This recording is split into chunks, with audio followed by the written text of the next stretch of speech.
Hi everyone. I've been wanting to do this video for a while, but it's kind of, a bit upsetting, especially if you live in my area of Trenton, Ontario. It's the story of a former wing commander of the Trenton Air Force Base. And I believe the air base is the biggest air base in Canada. My dad used to work for the air base for many, many years. And so this is the story of Russell Williams. Some of you may have heard of him. And if you want to pause the video to, I don't want to read all that. It'll take 20 minutes. But if you're interested, please, pause the video and read this, and then continue on. So this is very close to where I live, and it's just going to show you, I've sped it up a bit, that the airbase where Russell Williams worked isn't really that far from where I live here. It's about 3 miles. I got lost there for a second.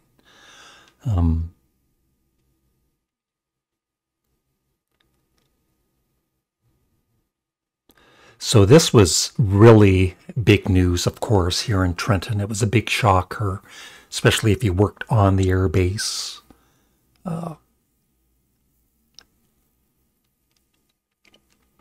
There were one woman, well, these 2 women were sadly killed, and the one, Jessica Lloyd, was, missing for quite a while, and then she's finally found, thankfully. But this is, there is on YouTube, and it's like over 2 hours long, there's an interrogation of Russell Williams.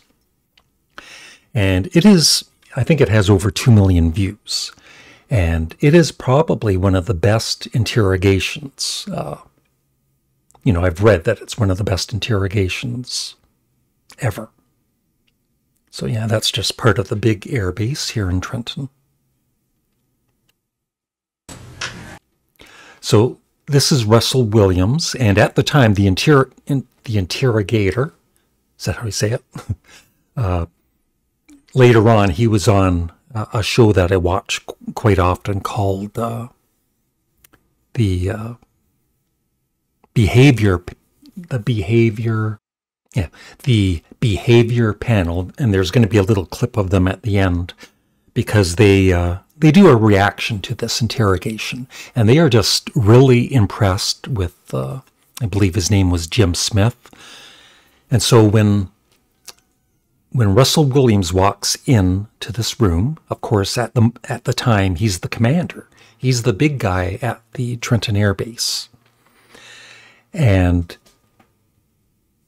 even though, they're looking into him as being one of the suspects, he walks in probably thinks that he's going to get away with whatever he's been doing. And you'll see at one point near the start of the video, he looks at the security camera because he's told there's, cameras, and he smiles, as you'll see. You just have to see Russell. The guy I was speaking with whatever night that was Russ as well. Oh, yeah. And he took every number I had. Yeah, now they were doing some pretty thorough interviews that night. So. Yeah, absolutely. It was Right. glad to see it. I'm just going to move your gloves here. That's a little microphone, just to make sure there's nice and clear. As you can see here, everything in this room is videotaped and audio taped. Check. Right here. You ever been interviewed by the police in a room like this before? I have never been interviewed like this. Oh, no? Okay. No. Let's see this there. Room like this before? I have never been interviewed like this. Oh, no? Yeah, so as you can, now, his look is going to change in the next couple hours of the interrogation. I'm just kind of showing this for people that aren't aware of it and are interested in this kind of you know, whatever it's called, mystery thing, you know, solving a case.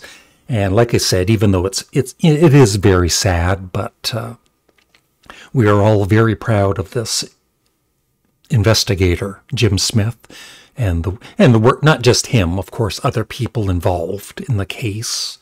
And they finally got the right person. But yeah, at the beginning, he's kind of, you know, because he's like the commander of the airbase, so of course he's got quite the ego at the time. Maybe not so much now. Okay. No. See this here. Okay. Have you ever been read your rights before? No. Yeah, I'm sure you've seen it on TV a whole bunch of times, but that's usually the American version, so Okay. I'll go over with you briefly, okay? Basically in Canada, as you know, I'm sure, is we all have our rights guaranteed under the Charter of Rights and Freedoms, Right. okay? Now, Russell, just to avoid any confusion, because people do get confused when they're talked to by the police, is that you're obviously not under arrest here today, okay? Anytime you feel, and you get to the base. And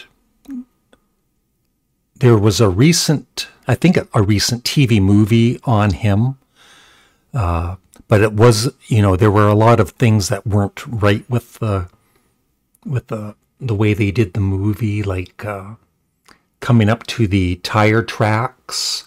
It's kind of a long story, but supposedly the way they made it out, it was a female police officer that came across the tire tracks that were his, but it wasn't a police officer. It was, I believe, two guys in a truck or something. But that's what I dislike about these biopics, and then, you know, they're not keeping with the true facts. But there are a couple of very good books on Russell Williams that are highly recommended. And spend the evening there and get up for the 5:30? Yeah. Okay. That's right. So we backtrack from there. When did you arrive at your home at the cottage? I want to get confused between your home in Ottawa and the home in Tweed. Sure. So, Well, I had been in Tweed all week. yeah. The week prior now. Yeah, I think that's the case. I About was in Tweed all week. things like extramarital affairs, Mm. indiscretions along those lines. Mm. Is there any contact that you may have had with any of those four women that you... So just it's so, you know, I'm sure some people out there would say, oh, that's boring or whatever, but like I said, if you have an interest in this kind of thing, it's highly recommended, and I'll have a link for the full interrogation and also for the behavior panel's reaction to this, and, you know, and all the praise that they gave Jim Smyth. may not want your wife to be aware of, anything like that that we should know about to try and explain why, if your DNA is found, it would help us understand why it may be there. Absolutely not. Can you think of any reason why we would find your DNA in any of those residences? Let's focus on, well, for... And, you know, body language, it's very interesting because, like, when you first saw him come in, like, he's open, smiling at the camera, and by this time, you know, I've just edited parts of this, so I'm maybe about halfway through. So he's getting more tense and tense as it goes along, and, you know, he's got his arms locked now, and slowly he's realizing that I think I'm getting in trouble here. Since, I believe, let me just check the name there, make sure I've got the right address. Talking about the house that was just a couple of doors down from you there in Tweed. Couple of doors down was Lori. I don't remember her last name. There's a lot of things happening. How's it going? So let me go out and see what's happening, and then I'll come back in and we'll hopefully continue. Okay. Now you'll see he's got that. It's like a binder of paperwork, and so, you know, Russell's kind of they're kind of saying they got a lot of stuff on him, and they really didn't. I think they had I think Jim Smyth, the investigator, said they had like 2 or 3 pieces of paper. But, you know, they're kind of playing with his head here, and it's working. I told you when I came in here that I'm going to treat you with respect, and I've asked you to do the same for me. You can see him looking at the paperwork. We talked about the whole idea of how we've approached you here, okay? The trying to be as discreet as possible, okay? But the problem is, Russell, is every time I walk out of this room, there's another issue that comes up, okay? And it's not issues that point away from you, it's issues that point at you, okay? And I want you to see what I mean, all right? So you can see him. Apologies, I had my desktop audio on, so it might have sounded a bit funny there. Just turned it off. But as you can see, he's kind of shuffling through all that paperwork. This is the footwear impression of the person who approached the rear of Jessica Lloyd's house on the evening of the 28th and 29th of January. Yeah. Okay? All right? Now, I want you to keep in mind that this is slightly smaller, okay, in scale. Okay? Okay. All right? That's not to scale. The footwear is actually bigger. Okay. If you look here on the ruler, you'll see that 1 inch is just slightly smaller than an actual inch. Okay? But this is the way it prints off on the computer. Yeah. I'm going to move this over so you can... So I know that for the people out there that don't know anything about this, this isn't going to make much sense to you, but that's why, if you're interested in it, I highly recommend watching the whole interrogation. It's really, really well done. See what I mean, all right? Because essentially when you're dealing with footwear impressions, we have a gentleman on the OPP who's basically world-renowned. His name is John Norman.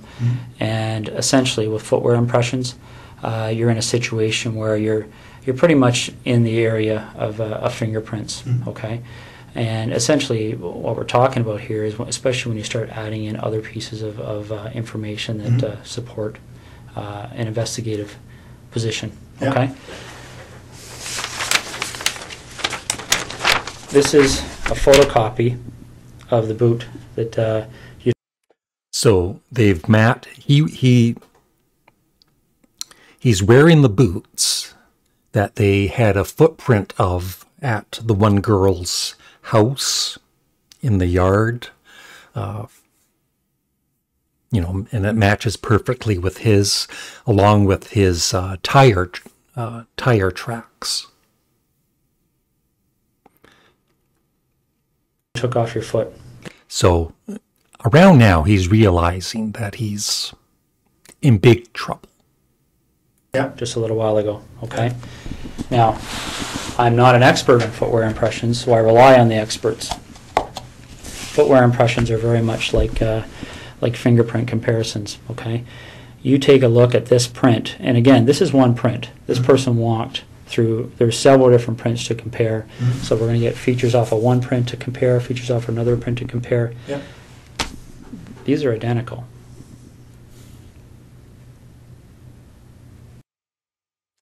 And just in case you don't know, he is in jail. He's been in jail for the past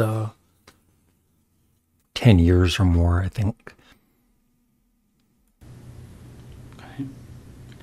Yeah, this was back in 2010. Your vehicle drove up the side of Jessica Lloyd's house.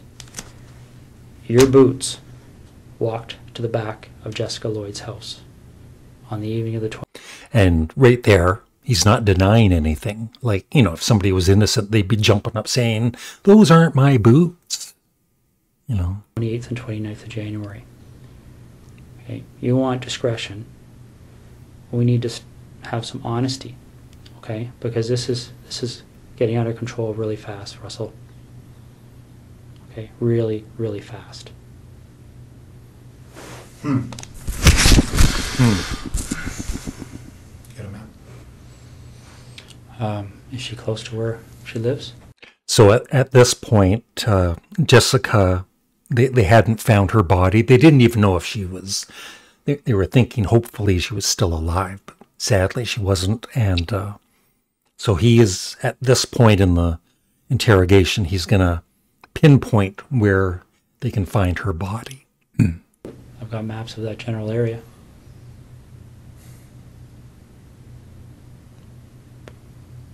Which town is she near? Why don't we start there?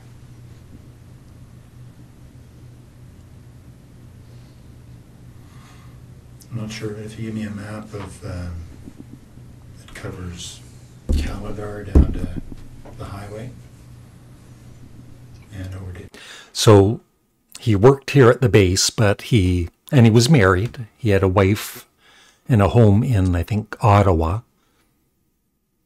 And he also had another home in Tweed, which is about 35 miles from here. And that's, I believe that's around where they found Jessica's body. Tweed and south, I'll show you. Let me see what I got here. I might have something. Is she inside, outside?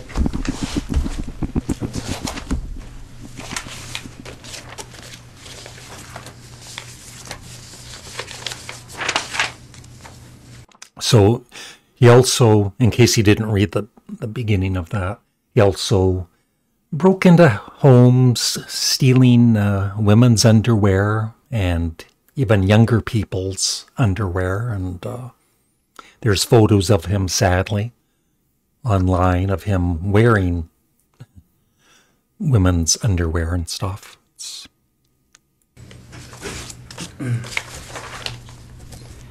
Barry, the obvious question I'm going to have for you is,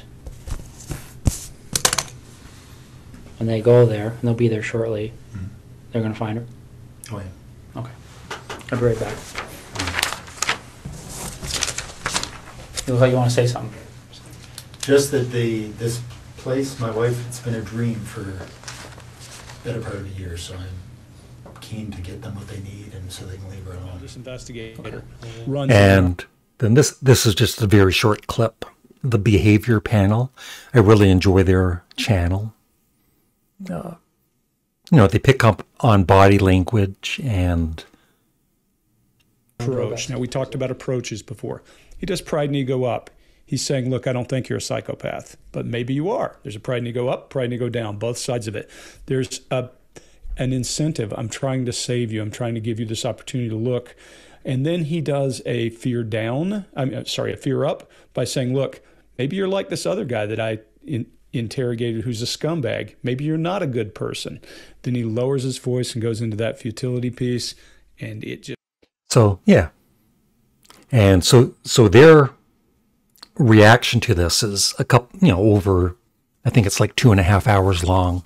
So, it's not for everybody, but for those interested in it, like I said, I'll have the links below.